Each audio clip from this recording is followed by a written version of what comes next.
Good morning, guys. This is the day that the Lord has made. We choose to do what? Rejoice and be glad in it. It's a good day, guys. It's a good day.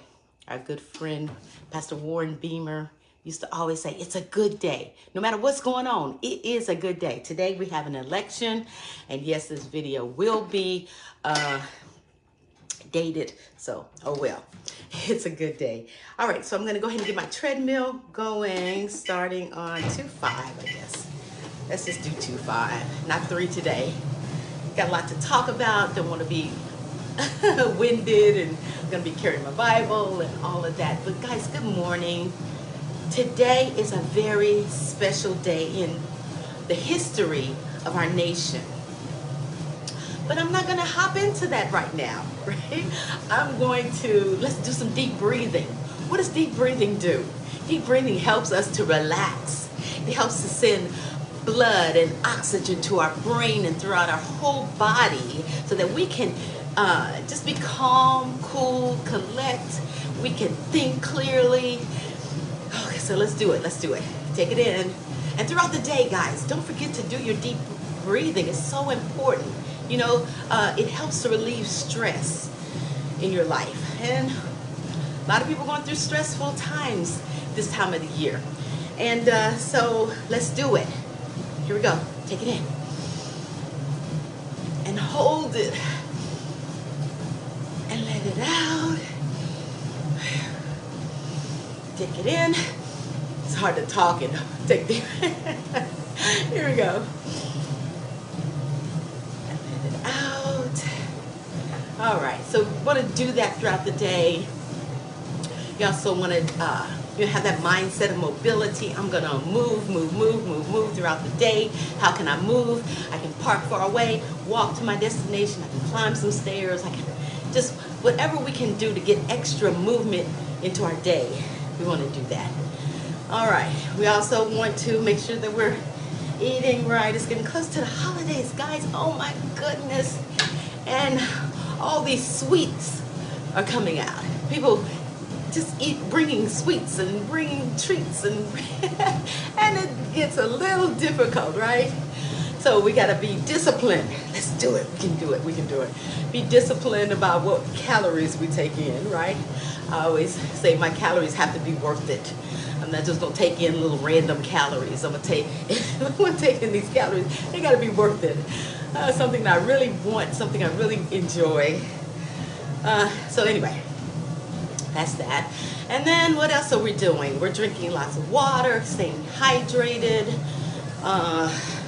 Just so many practical things that we can do to keep our body operating as it should, right? Because we're stewards.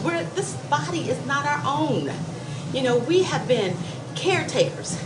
We've been given the job of being a caretaker of this body. So let's do a good job of what we put in it, how we, moving it, just making sure our joints and things stay flexible, muscles, keeping our muscle tone okay, take some weights and do a little weight training, resistance training. Don't mean you gotta bulk up. You're not trying to bulk up unless you want to bulk up. But basically, we're trying to keep these muscles strong and joints flexible. All right, we got a lot to talk about today. This is just not any ordinary day. This is a special day. And for such a time as this, who knows, you have been brought into the kingdom of God. The kingdom of God. And now I know this is, with this election, there's so many things in place that people are concerned about. People are concerned about the economy. People are concerned about the abortion issue, which as a Christian, come on, let's talk about it, Christian. As a Christian, I don't know how we could vote for the party that supports murder. We're going to get into the book of Esther today. Are you excited? I love the book of Esther. It's filled with so much insight. It talks about governmental governmental issues, right? Because there was a king, there was a person under the king who was looking for power, and had destruction upon a group of people. Yeah, Haman. He was called Wicked Haman by Esther. The wicked Haman has done these things. But yeah, so, but anyway, we as Christians, we cannot forget what God has called us to. If there was no other issue on the ballot but the issue of life, preserving life, or allowing death to come in, guess what God chooses? Is God a God of death? No, he is not. God is a God of life. Throughout the Bible, he talks about life. I come that you might have life and have it more abundantly. You know, I am the way, the truth, and the life.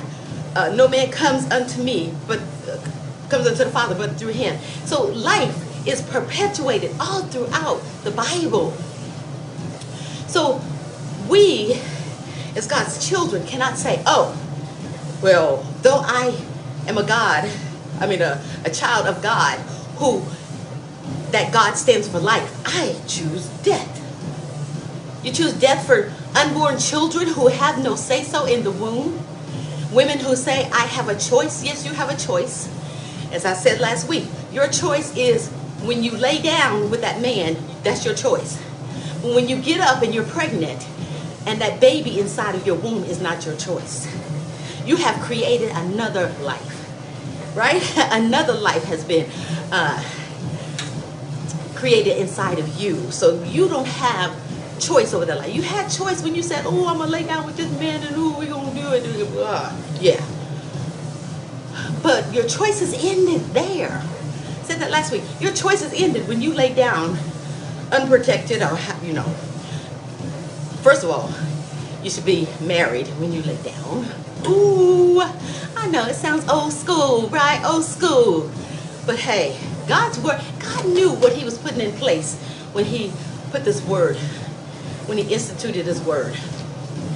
So, yeah, God put a lot of things in place to keep us from being hurt, to keep us from doing evil. Things were put in place. Now, God is a God, he does want you to choose what you want to do with your life, but he don't want you choosing for what you do with the life that was conceived inside of you. Nope, that's not your choice. You cannot decide to kill and murder that innocent little baby just because you chose not to lay down in the right manner. You chose to be unprotected with a man that was not your husband or whatever. You chose that. So now, guess what? Give that baby an opportunity to live. So anyway, that's not my thing. So anyway, I said if that was the only issue on the ballot, Christians should say, you know what? I will not vote for a party that murders, that's good with murder, even up till the baby has been born. Outside the womb, the baby has been born. And they will set that baby aside to die. Look up some of these laws in some of these states. Yes.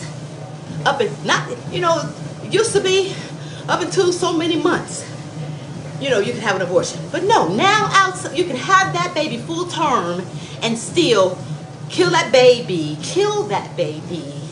And then they said, oh, it's abortion. It is not abortion. It's plain, flat, outright murder. That's what it is. And so for Christians, I don't know how you can have a conscience to vote and say, I am for the party of murder. And as I said last week, people will give account of those decisions to God when you stand before him. You're going to stand before the Almighty God. Does that concern you? Or are you so busy saying, because she's my color, I'm going to vote for her. I don't care about nothing else. Oh, yeah, you're going to be concerned when you stand before God. But hey, that's your choice, right? But anyway, it's just so sad. But there's so many other things on the ballot. For Texans here, we got propositions. And as I said before, it's not that the propositions are bad. It's just that our city council is trying to get those propositions to be law, continuous law in our city charter, our city constitution. That's what makes it wrong, because hey, what if that thing don't turn out right? Then now we got this charter on the books that we have to take forever to overturn. So if they had just wanted to say, you know what, let's just vote these things out. They don't have to be propositions. We'll just put them on the ballot, and it doesn't have to change our constitution. Then that would have been a different story.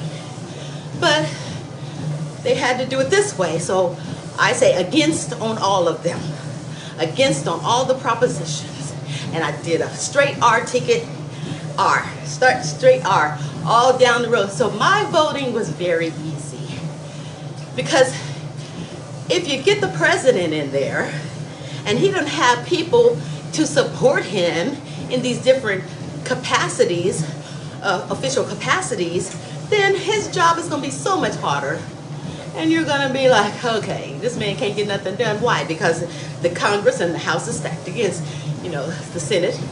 They're all stacked against them, so he can't get anything approved.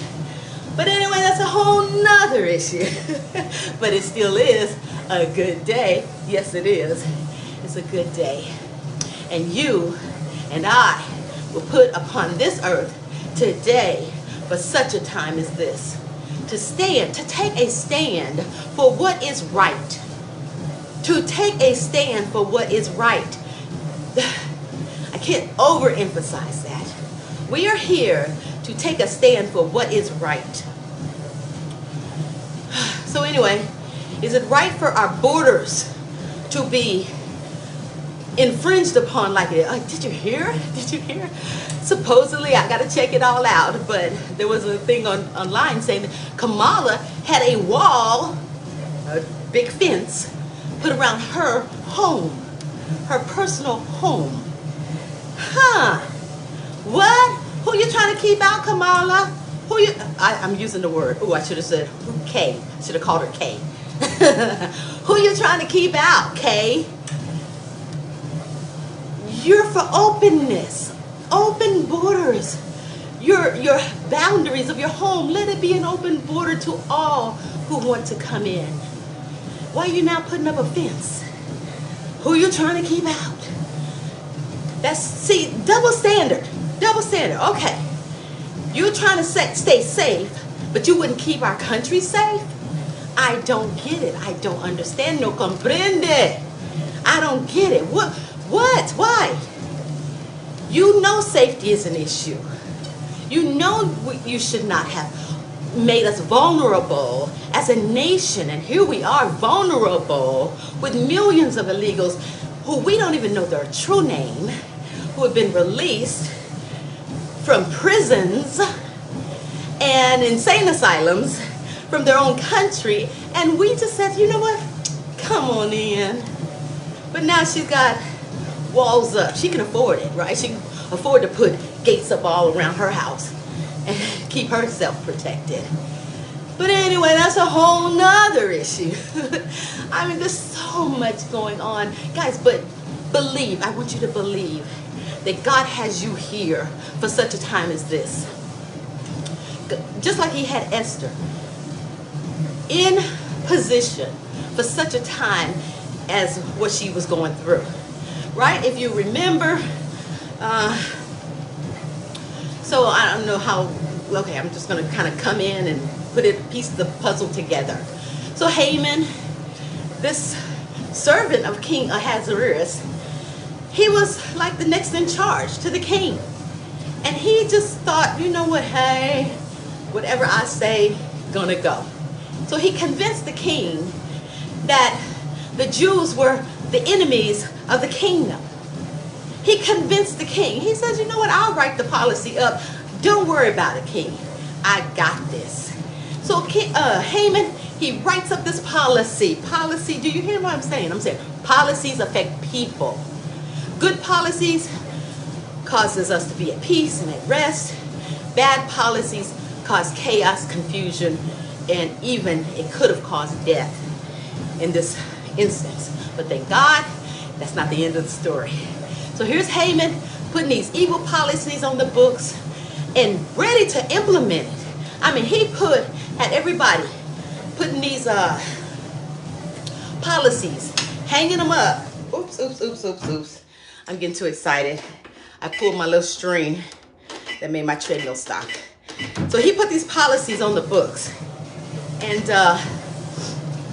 And they had papers, and they were nailing them up on posts and nailing them up on doors, so that every Jewish person knew your time is coming near. You're going to be slaughtered. That was the intent of that policy. It was going to bring forth death and destruction to the Jewish people. So then Mordecai, I'm about to pull it out again. Mordecai, the actual, we say he's her uncle, Esther's uncle, but really when you read in Esther chapter 2, verse 7, it says he was her uncle's daughter, which made them cousins. So he was like an older cousin, but he raised Esther as his daughter. And so here's a Mordecai telling Esther, hey girl, this is what's happening out here in the streets. You up there in that palace and you not being affected by some stuff, but here it is, what's happening on the streets. Look at this. I'm sending this information about what has been sent from the kingdom, saying that the king's stamp is on it. But yeah, I want you to read it. She reads it, and it talks about how the Jews are going to be killed by a certain day and all this stuff. And Mordecai says, you know what? Yeah, you're in the kingdom. You're up there in that palace. But don't you think you're going to escape? You're not going to escape. If the Jews are being killed, you're Jewish, girl. It's going to come to you as well. So, Christians, take note. You think that your vote don't count, your vote doesn't mean anything, and you can vote any kind of crazy way. I'm telling you, you're going to see the repercussions if this thing don't turn out the way people are hoping it will, right? Because we want life. Man, I got 10 minutes. Okay, so I'm going to, oh man, that's right, when my little pin came out of my treadmill, it made me start over. So I don't really know how many miles I have right now, so I'm just going to stop it right now anyway. And I'm sweating. I worked up a really big sweat. But anyway, I'm going to pick up some really important passages from the book of Esther. And the first one, we talked about from Esther chapter, let's see. Okay, so let's look at Esther chapter 3.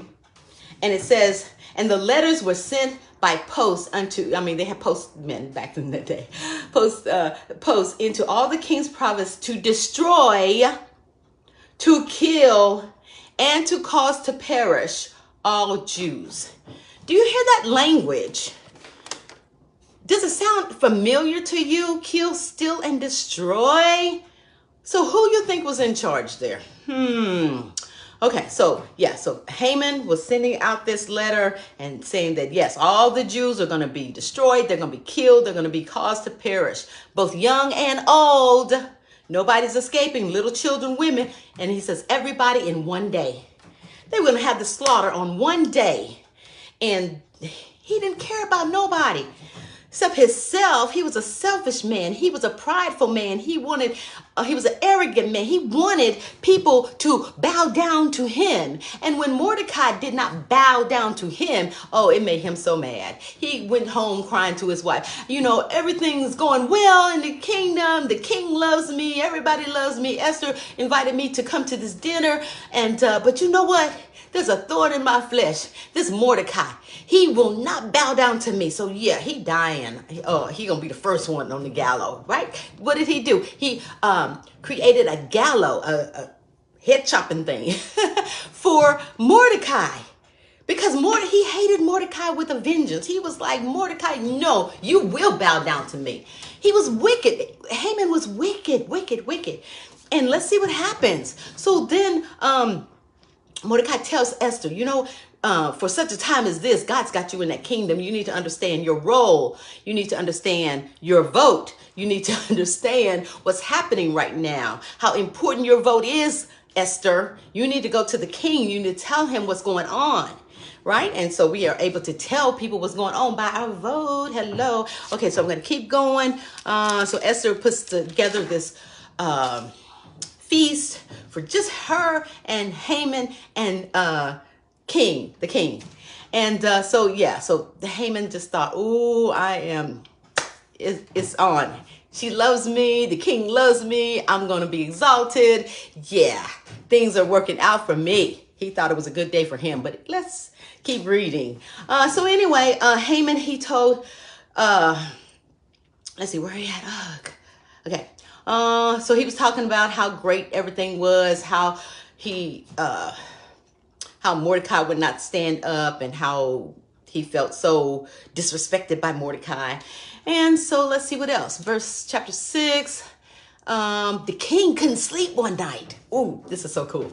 So one night the king, he's up and he can't sleep, and he's like, you know what? Bring out the books of the Chronicles and let me just kind of read what's been going on in the kingdom. So, they kept tabs on a journal kind of what was happening in the kingdom. And he read, he's like, wait a minute, I haven't seen this before. And he realized that there was two men trying to kill him, trying to assassinate him. And he was like, and the person's name is Mordecai, who brought this thing to light. Who is this Mordecai? So he didn't know who Mordecai was, but he knew that Mordecai was the one who saved his life and brought insight into this whole assassination attempt upon King Ahasuerus. So then he goes and the king's on his bed. He's thinking, man, what in the world? This man he put his life on the line for me. What can I do to help him? What can I do to honor him? And so here he is. So then Haman comes in. He comes in. And King just kind of, hey, Haman, what do you think about this? What should I do for the man who the king honors? The king, I really honor this dude. But he didn't tell who. He just said, what should I do for the person that the king honors? And Haman just thought, that person is me. So okay, so here, king, I got some good stuff for you. Okay, I want you to do this, and I want you to do this. I want you to have him ride on your favorite horse. I want him to put on the best clothes. I want him to, people bowing down when he rides through. And Haman thought, ooh, that's got to be me. So, and then the king says, okay, just all that stuff you said to do, I want you to do it to Mordecai. And can you imagine what Haman's heart was like? What, Mordecai? You're kidding me, king. Oh, my goodness. So he had to do all that great, grand stuff for Mordecai. And so Haman's leading the horse around with Mordecai back there looking all grand and waving at the people. And here's Haman walking around shamefaced, and he's just totally embarrassed. And so he goes back to his house. He's totally embarrassed. His wife says to him, oh my God, well, if Mordecai is in charge, you're in big trouble. So anyway, so they go, and then, so don't forget the feast is getting ready to happen. So after all that, him leading them through the streets, and now it's time for him to go to the feast. And he goes to the feast, even the king sends people, hey, go get go get Haman. It's time for the feast. Bring him on here. So he goes to the feast. And man, his world's starting to change really big time. He goes into the feast. And so he starts getting questioned and all this kind of stuff, because Esther lays it out. She's like, you know what, there's this decree from the kingdom, and it says that all the Jews are going to be destroyed, and I'm one of them. And King's like, what? Who put that out? And then she says, this wicked Haman, he did it, and that he's trying to destroy us, basically, and all this. So then the king is like, what? And so, then the king goes out to the little terrace area, and there is Haman. He's grabbing onto Esther, and he's pulling, please have mercy on me, please. And so then the king comes in and see him holding on to Esther. And he's like, what? You're going to try to disrespect my wife in front of me? Really? Oh, it was over. They put something over his head. They took him out. And then somebody said, hey, you know what? He built this gallows, this big old tall gallows, and he was going to put the Jews in it. He's going to put Mordecai in it. Hey, why don't we use it for him? And so then, just as it had said, yes, it was for him and his family, his lineage, just all of that craziness. The thing that he wanted to do to the Jewish people, guess what? It was turned back onto his own head. Wow. So don't do evil to people, because evil will return back onto your head. Do good to people. Just like Jesus, the Bible says Jesus came to do good when he was walking the earth. Let's do good to people. So anyway, let's do good to babies. Let's do good in our voting. Let's do good. Don't do evil. Evil comes back upon you. So anyway, so here it is. Yeah. Okay, I'm trying to rush because we don't have much time. So she called Haman. He's a wicked enemy. He's an adversary. And so she just kind of let the king know what Haman was all about. So so here it is. Let me go. I'm kind of skimming through here. So the king decided, you know what? That is a wicked policy. That policy got by me. I can't believe, I was that, whatever, but that policy got by me. So the policies are in force. You can't just all willy-nilly take the policies out. So he had to come up with another policy that would basically change that decree. So he wrote, let's see, so King granted it. It was mine. Okay. Mordecai went out for the presence of Jews. Okay, let's see. Oh, yeah. Okay. So he had to write a whole nother policy that would preempt that other one. And so he ended up letting Mordecai write the law. And let's see how endured evil. Okay, I'm sorry. I'm just skimming right now. So let's see. He sealed it with the king's ring. And let's see, the king's scribes called it, and he wrote in the king's Ahasuerus' name and sealed it with the king's ring and sent letters by post on horseback and riders on mules and camels. I mean, they were getting the word out to everybody, every province, everywhere. The king granted the Jews, which were in every city, to gather themselves together and to stand for their life. Take a stand for your life. Ooh, take a stand for your life. The king gave Mordecai permission to write this. Take a stand for your life, to destroy and to slay and to cause to perish all the power of the people and province that would assault you. They coming after you. You have the right to bear arms. Ooh, what? Constitution? Oh, anyway, let me keep moving, girl, please. I'm being silly today.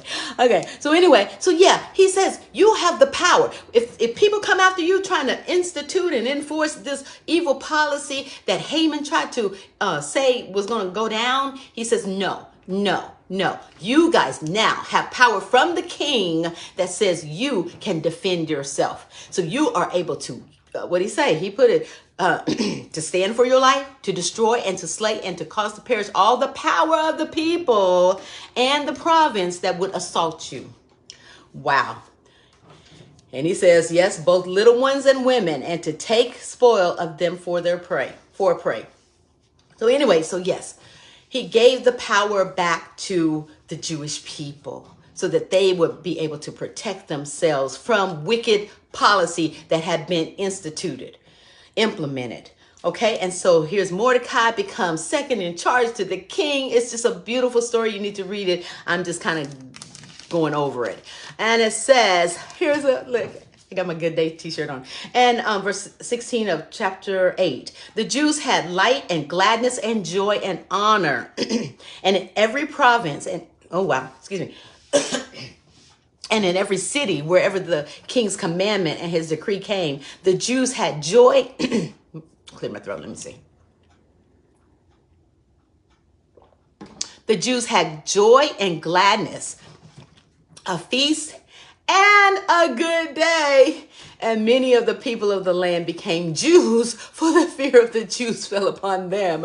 You know, they weren't even Jewish people. And they said, you know what? I'm going to become a Jew. I want the favor of God upon me, upon my life, upon my children. They became Jews. Would they become Christians, you think? Who knows? I don't know. But anyway, so here it is. Just kind of a brief summary of the book of Esther and how important it is. Wow, wow, wow. They were feasting, gladness. It's a good day. Just all kind of good stuff. They were turned, it says, and the days wherein the Jews rested from their enemies, and the month which was turned unto them from sorrow to joy, and from mourning into a good day, that they should make them days of feasting and joy, and of sending portions one to another, and gifts to the poor. So, yeah. Let me read this one. Chapter 10, verse 3 of Esther. It says, for Mordecai the Jew was next unto the king Ahasuerus, and great among the Jews, and accepted of the multitude of his brethren, seeking the wealth of his people, and speaking peace to all his seed. Right? Speaking peace. The peace of God needs to come upon our nation. The peace of God, you know, and good policies. And see, that was a wicked policy that was implemented that was about destruction. There are wicked policies on our books, like abortion and all that, that are set for destruction, guys. And I'm telling you, what's the word? Imploring you, I'm asking you, guys, today is a special day. You're going to go cast your vote. Some of you already voted. That's, you know, hopefully you did a good job. But you're going to go out here and vote. The polls are open from what I understand, 7 a.m. to 7 p.m. You're about to cast a vote for policies that are on the books that you need to think, am I for life? Am I for death? And if you're for life, then you need to vote the R ticket. You really do, because the platform for the D's are death and destruction. You see what happened to our nation. You've seen how people have come in. They're coming into our country. The illegals have come in. Many of them have come into our country. They're fighting against our police. They're taking over hotels, or they're taking over apartment complexes. They're coming in, murdering young ladies. There's a lot at stake at this election, and I pray that you will hear inside what is good. What is good for our nation? What is good for our country? What is good for me individually? Prices, inflation, all that stuff. What is good for us as Americans? America is in the balance right now, and your vote holds the key to its deliverance. So deliver America, guys. Make sure you vote today. God bless you, and you have a wonderful day. Read the book of Esther. It's amazing. God bless you. Bye-bye.